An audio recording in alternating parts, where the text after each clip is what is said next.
Good morning, good morning, good morning. Oh, wow, this is such a beautiful day out here. I am so glad to be back with you all. And today we're going to um, discuss. Oh, wait a minute. I don't know if you all are aware. Today is Sexual Abuse Day. And everybody should have on their denims to support sexual abuse. And this morning we're going to discuss the emotional part of being violated. That's the bottom line. You were violated.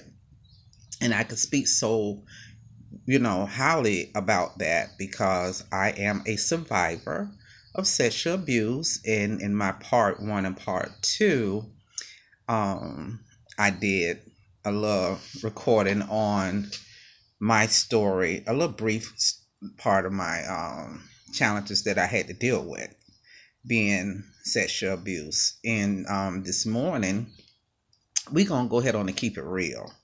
You know, even though people that haven't been there, they don't understand what we went through and what some of you all are still going through. But I just want to let y'all know, hey, don't feel guilty.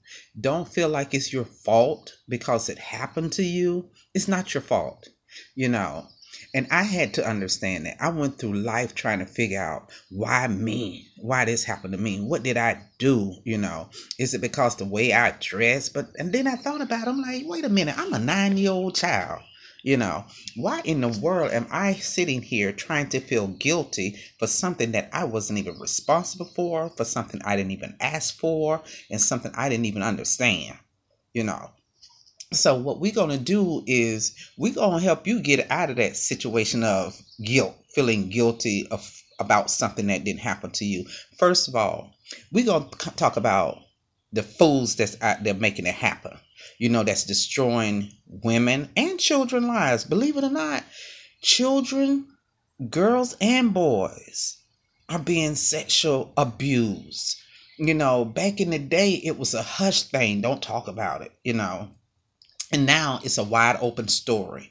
And we're finding out more and more about how many, children, girls and boys that were sexual abused as a child. People is really coming out, and I'm really applauding the people that's stepping up, and starting to realize that, hey, you didn't ask for that. You didn't sign up for somebody to come and abuse you. And then even the young ladies, now, some we can say they can clean themselves up a little bit because, freaks, they would, they follow what they see. And some of these girls got to start realizing, you got to tighten yourself up. And I'm talking about the teenagers now that's out there really exposing themselves, dressing, just showing their boobs and their butts and, wearing all these tight fitting clothes that's making it so appealing to the pedophiles, and some of us, you have to take responsibilities for your own action. You got to dress appropriate to get the type of respect that you deserve. But far as children, they have no control over how they dress and how they look. That's the parent's responsibility. But as a parent, you have to be careful of who you allow around your children. You know, get to know that person, do a background check on them, get a history on them, find out where they came from, what type of family they came through, and before you start letting these people in your house, you know and it's so sad because majority of this child sexual abuse thing is happening right in the privacy of people's homes, because it happened to me. I like I said in my first two videos, I was 9 years old when this happened to me. And I think back, I looked at my daughter when she was 9 years old, and I'm like, wow, this is how I was, and this is what that person did to me, and it's ruthless. It's ruthless. And I feel like it should be a more, the punishment for what these fools are doing, going around here and trying to destroy children's lives, and then you got to go through life with this. This a scar. You don't get rid of it. You're gonna always think about it. People be like, don't think about your past. That's BS. When you got a scar like that on you, you don't forget. You don't forget. I mean, I was 9 and I'm 54 years old now. And I ain't forgot. I can tell you step for step of what happened to me. And ain't nothing wrong with me. I ain't crazy. You see, so it lets you know that, I'm saying that to let y'all know, despite of what happened, do not stop living. Do not feel guilty. You got to pick yourself up and say, I no longer will let that beast defeat me. Because that's what you're doing. You're giving him control, or her, whoever. You're giving them control of your life because you holding on to that scar. See, you gonna always, like I said, you're gonna always remember it, but you're not gonna continue to let that person control it. And that's what they're doing when you grow up thinking about, this happened to me and I don't understand why it happened to me. And so I turned to doing crazy stuff with my life. You just gave that person control of your life. So he is still, believe it or not, without even touching you or being in your life, by giving him that type of control, he is still sexual abusing you because you are constantly thinking about it. And you are not doing nothing about it in your mental state of mind to correct it.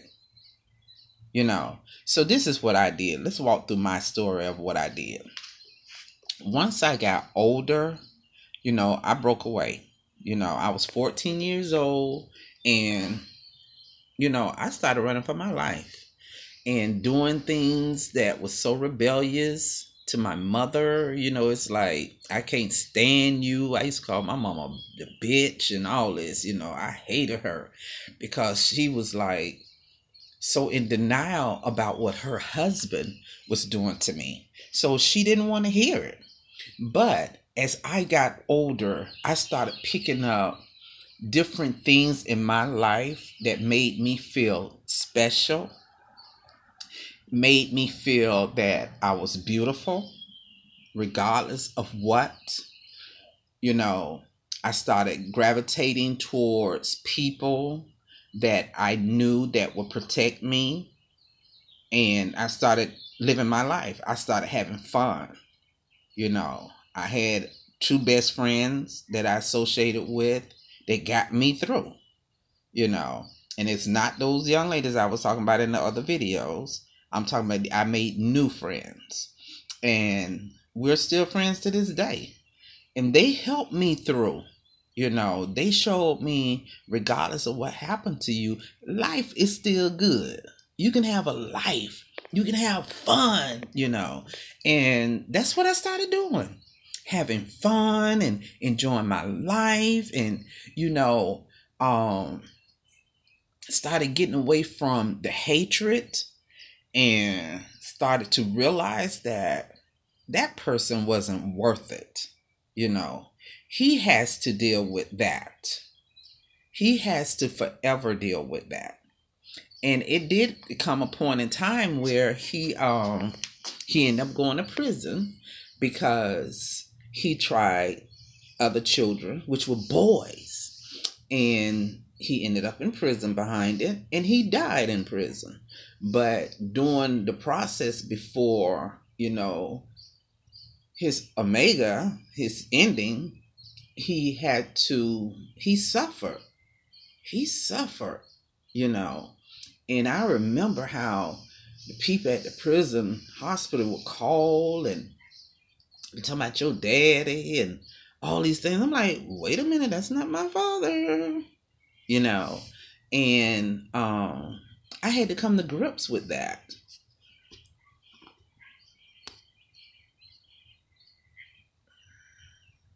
But either way, I don't know what happened to my video. It froze, but I'm gonna still keep talking. But anyway, you have to just continue to love on yourself. And that's what I started doing, loving on myself, making myself feel good about everything that I were doing. And I just didn't let him stop me. I just didn't allow him.